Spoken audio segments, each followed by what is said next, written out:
तो दोस्तों इसी साल 24 जनवरी को हिंडनबर्ग नाम की एक कंपनी द्वारा एक रिपोर्ट जारी की जाती है जिसमें भारत के सबसे बड़े बिजनेसमैन गौतम अडानी के अडानी ग्रुप को लेकर कई सारे कथित तौर पर धोखाधड़ी के आरोप लगाए जाते हैं और उनकी जो प्रगति हो रही है लगातार इसके पीछे उनके द्वारा कथित तौर पर फ्रॉड किया गया है। इस तरह की रिपोर्ट जारी की गई थी जिसके बाद उन्हें बहुत नुकसान हुआ और उनके ग्रुप को 100 से लेकर 120 बिलियन डॉलर्स तक का नुकसान झेलने के लिए पड़ा। हम सब लोगों ने देखा कि भारत के अंदर एक अस्थिरता लाने की कोशिश की गई। इस तरह की चीजों के आरोप भी हिंडनबर्ग के ऊपर लगाए गए और यहाँ पर हमें देखने के लिए मिला कि गौतम अडानी जो कि दुनिया के तीसरे सबसे रिच पर्सन थे, वो सीधे इस रिपोर्ट के आ जाने के बाद 35वें पायदान पर पहुंच गए। कहने का मतलब उनकी संपत्ति को बहुत नुकसान हुआ। हालांकि अच्छी बात यहाँ पर यह रही कि भारतीयों का, इन्वेस्टर्स का, इनका काफी ज्यादा ट्रस्ट था इस ग्रुप को लेकर और यही ट्रस्ट काम आया और आज फाइनली कंपनी ने रिकवर करना शुरू कर दिया। लेकिन हिंडनबर्ग यहीं तक नहीं रुकने वाला था। उनकी तरफ से एक ऑफिशियल ट्वीट किया गया और उन्होंने ट्वीट के माध्यम से कहा कि नई रिपोर्ट जल्दी आ रही है और इस बार भी कुछ बड़ा धमाका होने जा रहा है। और अब मैं आपको बता दूं कि वो रिपोर्ट आ चुकी है और इस रिपोर्ट के जरिए इन भाई साहब को निशाना बनाया गया है जो कि ट्विटर के एक्स सीईओ हैं। यानी ट्विटर पहले इनका था और बाद में इन्होंने अपना ट्विटर प्लेटफॉर्म एलन मस्क को बेचा। और इन भाई साहब का नाम है जैक डार्सी। आपको बताने की अनिवार्यता नहीं है, आप जानते ही हैं इनको। अब दरअसल इन्होंने ये कंपनी शुरू की है जिसका नाम है ब्लॉक इंक और इस कंपनी के ऊपर रिपोर्ट के दौरान कई सारे गंभीर आरोप लगाए गए। लेकिन यहाँ पर एक बड़ी बात निकलकर सामने ये आई कि इस रिपोर्ट के दौरान और इस पूरे प्रकरण के दौरान एक भारतीय महिला का नाम भी निकलकर सामने आया है। चलिए हम लोग जानते हैं कि आखिर ये कंपनी क्या है, ये कंपनी कहाँ ऑपरेट होती है, कितने एसेट्स हैं और इस रिपोर्ट के आ जाने के बाद इन्हें कितना नुकसान हुआ। तो ब्लॉक इन के ऊपर आरोप लगाए गए हैं कि इन्होंने फ्रॉड किया है, निवेशकों को गुमराह किया है, सरकार को धोखा देने, हेराफेरी के आरोप लगे हैं। साथ ही ब्लॉक इन के मैनेजमेंट से जुड़े हुए कई सारे लोगों के ऊपर यहाँ पर रिपोर्ट में खुलासे किए हैं और इनके ऊपर भी गंभीर आरोप लगाए गए हैं।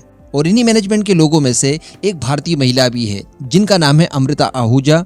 इनके ऊपर भी आरोप लगाए हैं और इन पर शेयरों के हेर फेर को लेकर आरोप लगे गए हैं। मैं आपको बता दूं कि भारतीय मूल की अमृता आहूजा ब्लॉक इन की चीफ फाइनेंशियल ऑफिशियल यानी CFO के पद पर पदस्थ थी और इस कंपनी के साथ वो 2019 में जुड़ी हुई थी।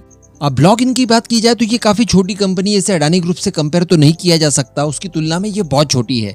लेकिन फिर भी अल्टीमेटली इन्हें नुकसान तो हुआ है। ये कंपनी अमेरिका से ऑपरेट होती है और अमेरिका के साथ साथ कई और देश जिसमें Canada, Australia, Japan, United kingdom, Ireland, France और स्पेन जैसे देशों में भी ऑपरेट करती है। इस कंपनी के रेवेन्यू की बात की जाए तो ये 17.35 बिलियन डॉलर्स रहा था 2022 में। इनकी ऑपरेटिंग इनकम की बात की जाए तो वो 625 मिलियन डॉलर्स रही 2022 में ही। इनकी नेट इनकम की बात की जाए तो 541 मिलियन डॉलर्स रहा 2022 में। और इनके टोटल एसेट्स की अगर बात की जाए तो 31.36 बिलियन डॉलर्स था 2022 में। और अगर इनकी टोटल इक्विटी की बात की जाए तो 17.22 बिलियन डॉलर्स रहा 2022 में। जैक डार्सी जो कि इसके ऑनर हैं 10% के।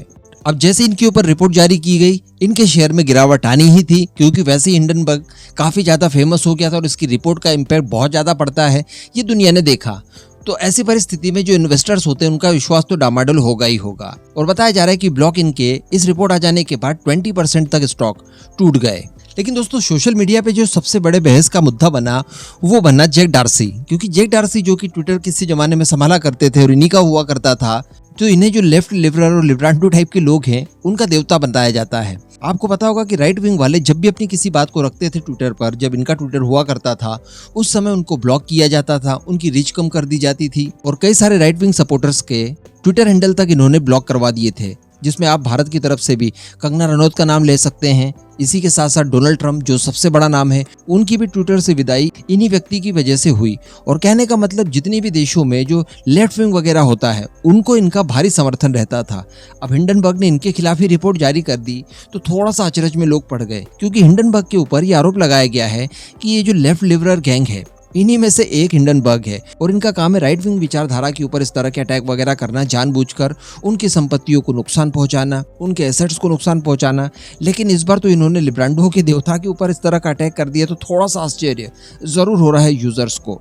खैर देखने वाली बात रहेगी कि इनके जो शेयर टूटे इनकी कंपनी के, जो अभी 20% तक है, इसका इम्पैक्ट कहाँ तक जाता है और इन फ्यूचर कितने % इनके शेयर और टूटते हैं।